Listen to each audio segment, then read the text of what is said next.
Hi everybody, it's Dawn from Crafting on the Green, and this is project number 4 for Easter week to create an Easter basket. So what I've done here, I've taken out the Easter egg from the box. Personally, the boxes are handy, but I just think it looks so much nicer if you can decorate your own, add a few treats and put it into a basket. So take out the Easter egg, try not to eat it, and I'm going to show you how we decorate it just to make it look just a little bit different. So I've got my Easter egg.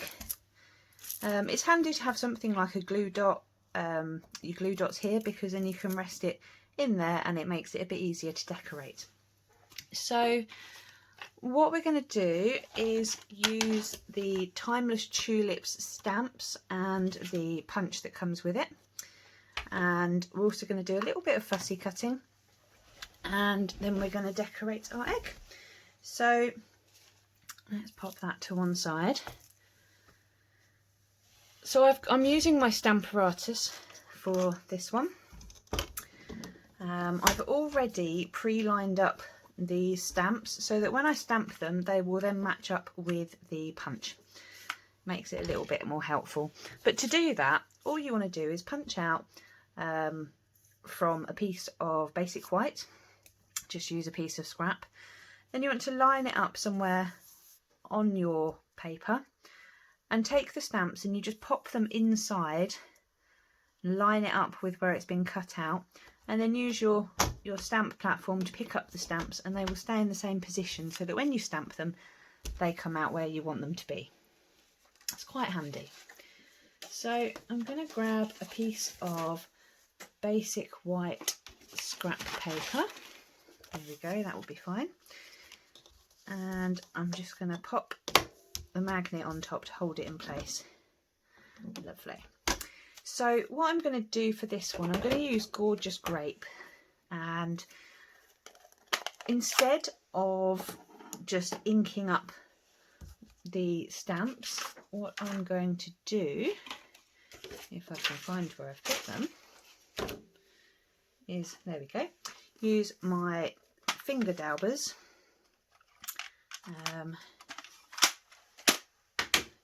and load up the ink that way.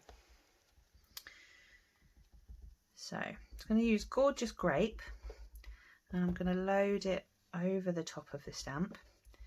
Now my stamp is pink because when you use pink ink it does tend to dye the stamps, but that doesn't mean they don't work anymore. They just take on a shade of pink.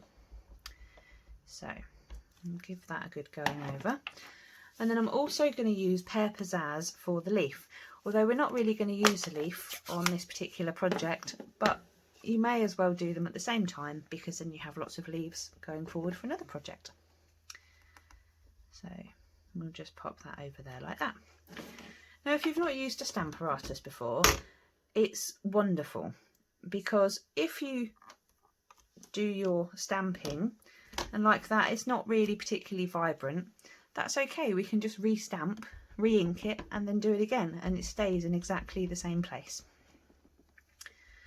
Because we want it to be quite nice and vibrant, don't we? And when you're using the finger daubers, it's also wonderful because you can load up more on one side or in a particular area, so it can create almost shading. Gives it a bit more texture to it. So we'll do that one again. There we go, it's getting there.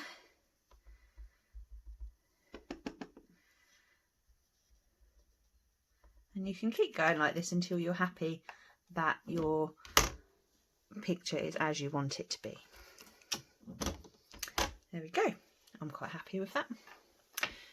So just going to wipe down the stamps. There we go.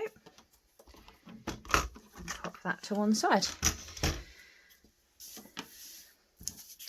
Right, what I also want to do is I'm going to use some other stamps so that I can make a nice bunch of flowers. So I'm going to use Gorgeous Grape again. I'm just going to pop these here. These ones I'm going to have to fussy cut, but that's fine, it doesn't take too long. And then using the pear pizzazz again, I'm also just going to do some stems because we want 3 stems for our 3 flowers. There we go.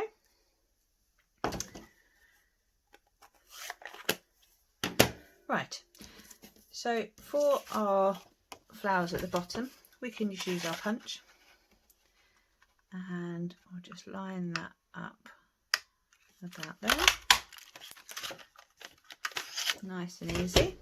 So I'm going to pop the leaf to one side because we're not going to need that just yet. And I've actually got 2 flowers already cut out from earlier, so all I'm going to cut out now is the stems, to save you having to watch me cut everything out.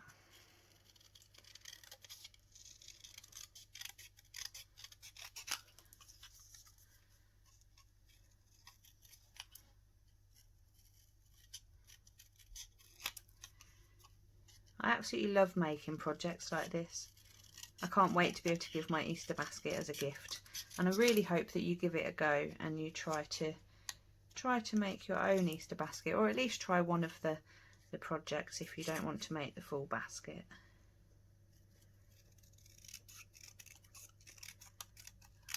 I just think it really brightens things up. We can all give people chocolate. That doesn't require too much. But I think when you just add things like this, it shows you've put a lot of thought and time into your gifts.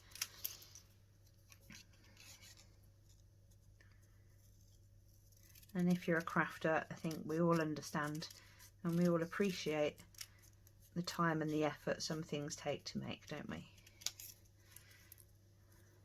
Right, one more.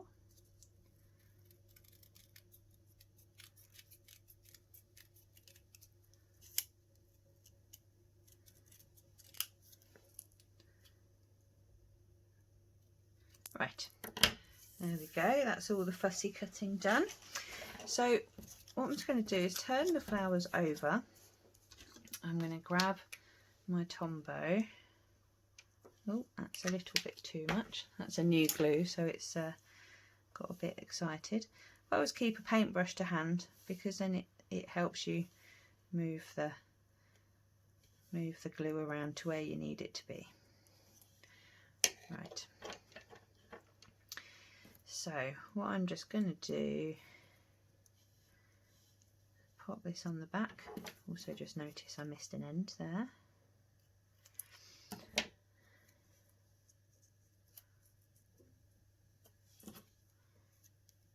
Okay, so we'll get these stuck on.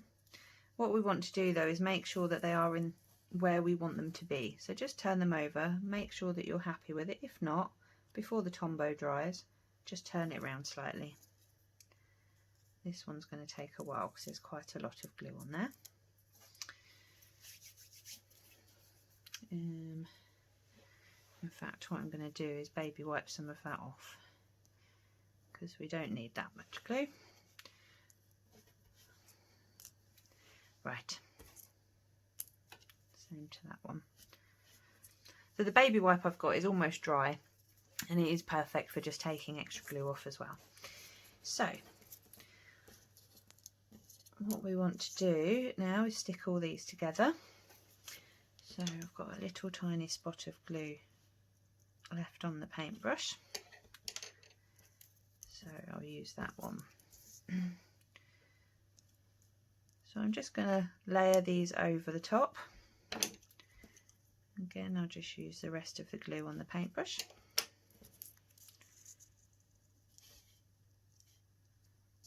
Just like that. Now I want that to dry before we play with it, so I'm just going to move it to one side. Now while we're waiting for that to dry, I've got some DSP here. It's some old DSP. I believe it was a celebration item from last year, so 2020. And I think it was the lily pad garden, something like that it was called. But I don't want to use the lily pad side. I want to use this lovely blue background side. So I'm just going to cut this to about 1.5 inches wide. make a long strip.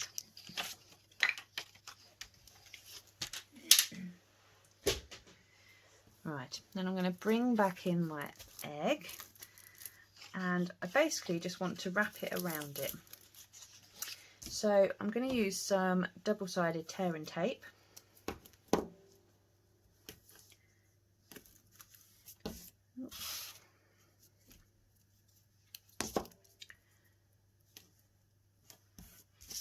We don't need to go overboard with the tearing tape, we just want to make sure that at least the ends and most of the top and bottom is covered. I will just add a strip in the middle just to make sure it's held in place. If you find it's not enough tape, feel free to add more.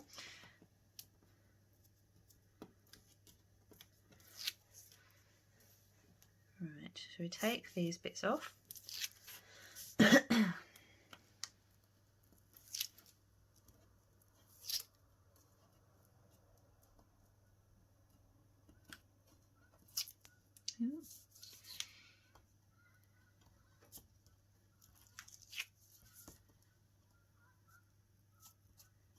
There we go.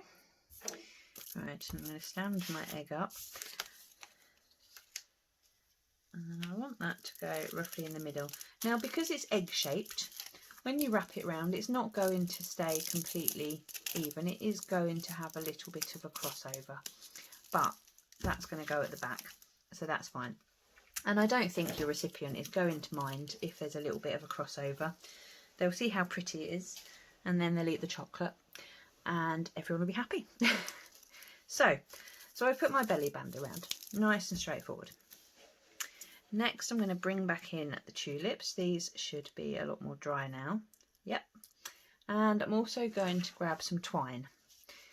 So what I'm going to do, I'm not going to glue the tulips onto the egg. I'm actually going to end up tying them on using this twine. So first of all, we just want to tie this around the egg.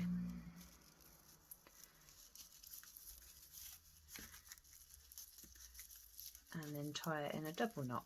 You don't want to pull too hard because you don't want to risk cracking the egg. I know some of the chocolate can be ever so thin these days, so if you pull too tight it might actually just cave in. Right, just making sure my back is still at my back. And then what I'm going to do is lay this down. Again, I'm still using the glue dot holder, and I'm just going to lay this roughly over where I put the knot. She says it worked wonderful earlier, obviously. So what we want to do is just tie a knot over the centre of the tulips, just like this. You want to pull it tight, but not too tight. You don't want to risk cutting through the paper.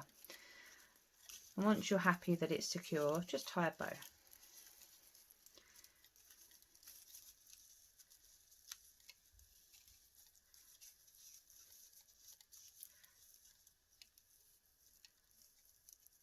There we go. One bow. And then just grab your scissors and just trim the ends if you please. And that's it. That's just a very simply decorated Easter egg that on its own looks nice, but when it goes in the basket, which I will show you in my final video, it looks wonderful. So yeah, thank you very much for watching. That's project number 4 out the way. Project number 5 is a card that will go in with our Easter basket. And as I say, there'll be the big reveal as well of the full basket of what we've made this week. So yeah, thank you very much for watching. Please subscribe if you haven't already, and also don't forget to ring the bell so you'll be notified next time I release a video. Thanks very much for watching. See you soon. Bye.